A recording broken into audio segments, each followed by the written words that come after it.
Digo, cultivador, soy Hernández, vas a Argentina, si hoy te traigo un dato que nunca jamás escuchaste y nunca jamás vas a volver a escuchar. Así que presta atención a lo que te voy a contar, porque es producto de la experiencia, ¿está bien? Yo tiré mi primer semilla a los 19 años y tengo 54. Pasaron 35 años. No 35 años de sembrar, cultivar, ¿me entendés? Cosechar y fumar como un pelotudo. No, son 35 años de experiencia, de pruebas, de intento, de intentarlo todo.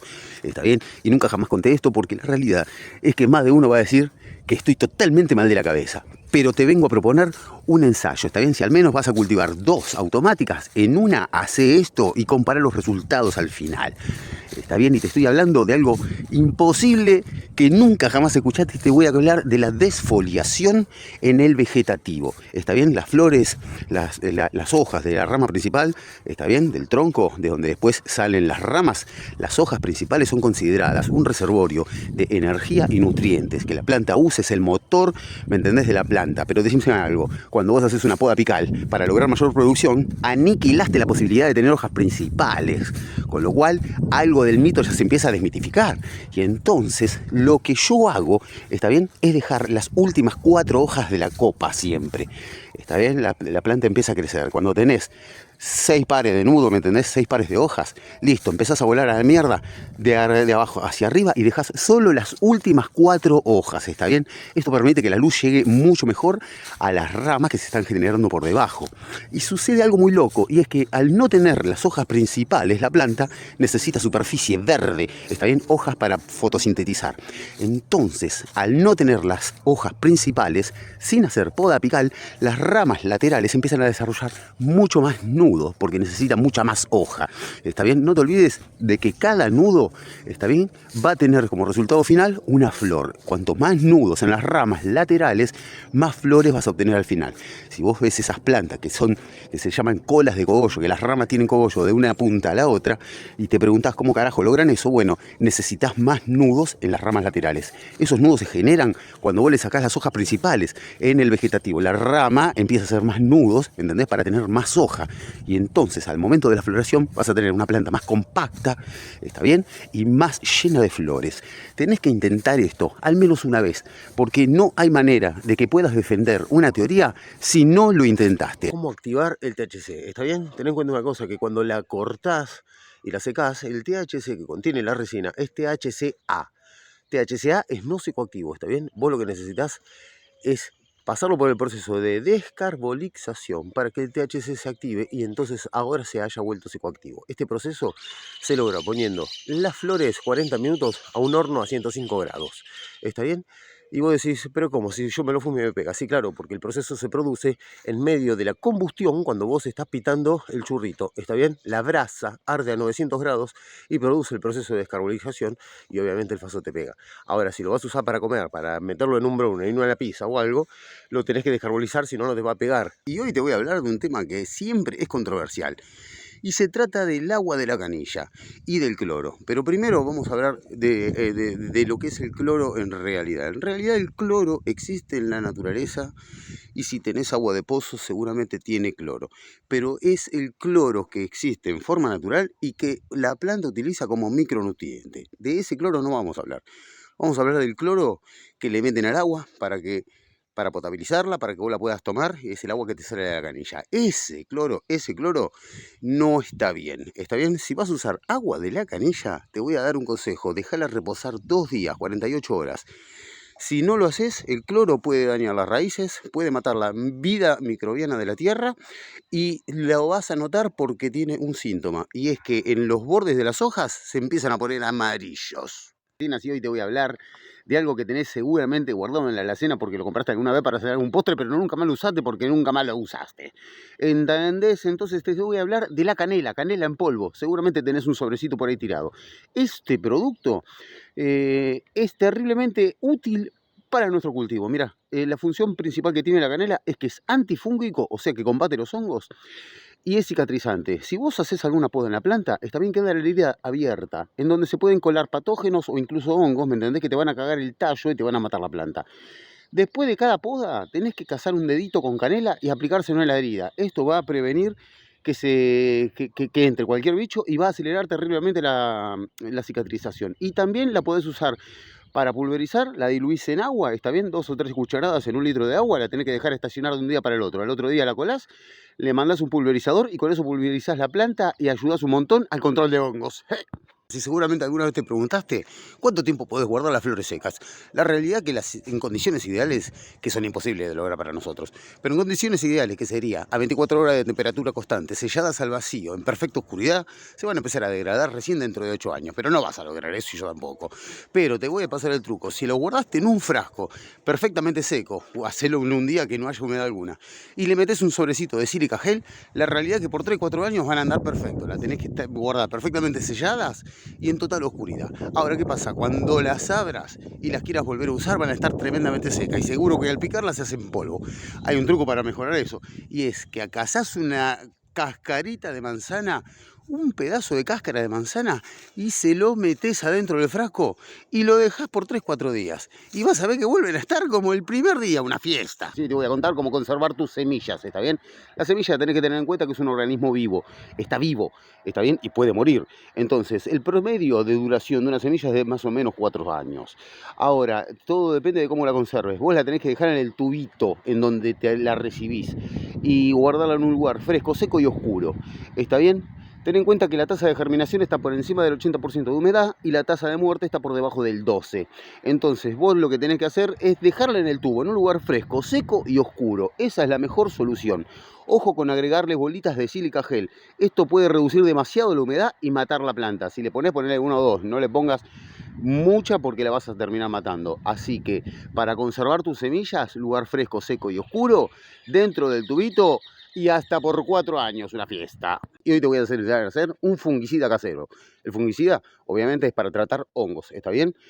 Este fungicida casero sirve para tratar oidium, mildium y roya. Son los 3 principales hongos que te atacan a la planta en estado vegetativo si no lograste controlar la humedad y entonces te aparecieron estos hongos. Para preparar este fungicida necesitas leche, sí, leche, no la vas a poder crear. Leche descremada porque la lactosa es altamente fungicida. Entonces, para preparar este fungicida, lo que vas a usar es 800 mililitros de agua y 200 mililitros de leche y 20 gramos de bicarbonato de sodio, que es altamente cicatrizante y curativo. Entonces, preparás esto, lo batís todo, lo metés en un pulverizador y pulverizás la planta. Podés atacar el hongo una vez que apareció o lo podés usar para prevención. Así que ten en cuenta que este fungicida es altamente efectivo y seguramente todos estos componentes ya los tenés en tu casa. Y hoy te voy a hablar de cómo engordar cogollos. Mirá, hay un punto y es que hay muchos productos, está bien, el revienta cogollos, el Bloom Accelerator y todo el piripipi que existe al respecto, ¿está bien? Ahora, estos son suplementos que solo van a mejorar algo que ya está bien hecho. Entonces, ¿cuál es el punto base acá? Que no sirve un engordacogollos si hiciste mal las cosas antes. Si la planta no creció sana y no creció fuerte, no vas a engordar nada. ¿Entendés? El revienta cogollos es por lo general un suplemento que tiene arriba del 50% de potasio. Y entonces eso va a favorecer mucho el crecimiento de las flores. Pero sabe algo, si de entrada no le diste una buena estructura a la planta, si cuando cultivaste y estaba en etapa de crecimiento no tuviste un ventilador, nunca le hiciste un riego foliar, ni nada que se le parezca, la planta, siendo débil, por más revienta cogollo que le pongas, no va a reventar un porongo. Voy a hablar del ácido salicílico, ¿sabes en dónde está? En la aspirina. Cazás una aspirina de 500 miligramos, la cortás en 4. Un cuarto lo picás, lo molés hasta la muerte y lo diluís en agua. Esa solución la usás para aplicar con un hisopo por la parte de abajo, de las flores, no, por la parte de abajo de las hojas, está bien, que están cerca de las flores. Esto estimula el sistema inmune. La planta desarrolla más ácido salicílico como hormona para defenderse de la infección. Esto va a hacer que genere más producción de resina, por lo tanto más THC y más CBD. Zarpado. Chau. Y te voy a explicar cómo hacer tu propia compostera si no lo encontraste o no lo querés buscar. Mirá, te lo hago fácil. Yo la hago con un tacho de pintura de 20 litros. Lo conseguís en cualquier lado. Mirá, como este, ¿ves? Tacho de pintura. En la parte de abajo lo vas a llenar de agujeros, ¿está bien? Porque después le vas a poner una fuente abajo para recolectar el lixiviado. ¿Está bien? Entonces sencillamente le hiciste todos los agujeros abajo, le pones unos 5 o 10 centímetros de paja y después unos 5 o 7 centímetros de tierra. Ahí le mandás el núcleo de lombriz, que es lo único que te tenés que comprar, y entonces vas a empezar a tirarle toda la materia orgánica que consigas, ¿está bien? En tu casa, de residuo de lo que vos haces, o vas a la verdulería y lo mangueás. Esto va a generar que cuando las lombrices procesan todo lo que procesan ahí adentro, te va a dar como resultado el humus y por abajo va a salir el lixiviado. Ese producto es mágico. Nada que puedas comprar en algún grow shop va a superar esto. Es de forma casera y te sale nada. Y hoy te voy a explicar cómo reparar una rama rota, doblada o partida. ¿Está bien? Mira, para esto necesitas pocas cosas. Necesitas técnicamente una maderita más grande o más chica, como este palito de helado, dependiendo del ancho de la rama que se te haya roto. ¿Está bien? Y la cinta. Entonces, lo importante es descubrirlo al toque. Si lo descubrís al toque, vas a evitar que se dañe el sistema vascular, que es el que transporta agua y nutrientes, para no perder a partir de la rotura el resto de la rama. Entonces, si te pasó esto, ¿me entendés? Lo tenés que descubrir al toque, por eso tenés que controlarlo todos los santos días. Mirá, si se te dobló así como está, lo que tenés que hacer es, ¿ves? Esto no va. Te la tenés que enderezar, sacarle las hojitas que te joden para poder ponerle un palito y encintarlo como está acá. ¿Ves cómo está? Bueno, esta reparación va a hacer que la planta ni siquiera note que se haya roto, ¿me entendés? Tenés que repararla siempre al toque, controlar la planta todos los días y si se te rompió, se te dobló, cerca del cultivo cíclico, está bien, porque todos, y bien que lo desean, quieren cosechar una vez al mes una planta para tener flores ilimitadas por el resto de tu vida. Y entonces vos necesitas, te voy a contar lo que necesitas, lo básico, ¿está bien? Para lograr tu cultivo cíclico. Lo básico es lo siguiente, una carpa de 2 metros cuadrados, ¿está bien? Tiene 1 metro de ancho y 2 de largo. Y entonces lo que podés hacer dentro de esa carpa, lo que debes hacer dentro de esa carpa, es primero comprar 3 paneles, ¿está bien? Uno va a cubrir los primeros 40 centímetros de la carpa, ¿está bien? A una altura baja, porque ahí vas a poner la planta que va a nacer, ¿está bien? La primer plantita. La primer planta va a estar unos 30 días ahí, ¿está bien? Unos 30 días y en esos 30 días va a alcanzar unos 10, 15 centímetros de altura. Así que la lámpara preparada a una altura fija que nunca vas a modificar para esta planta. Esta planta a los 30 días la vas a pasar al medio y vas a ocupar los 60 centímetros que siguen, ¿está bien? Ocupaste 40 de entrada y ahora ocupas los 60 que siguen. Ahí tenés una luz un poco más alta, ¿está bien? Que va a cubrir la necesidad de esta etapa, de este mes de crecimiento. Terminado este mes, la corres a la punta, ¿me entendés? En donde esta planta va a ocupar 1 metro entero.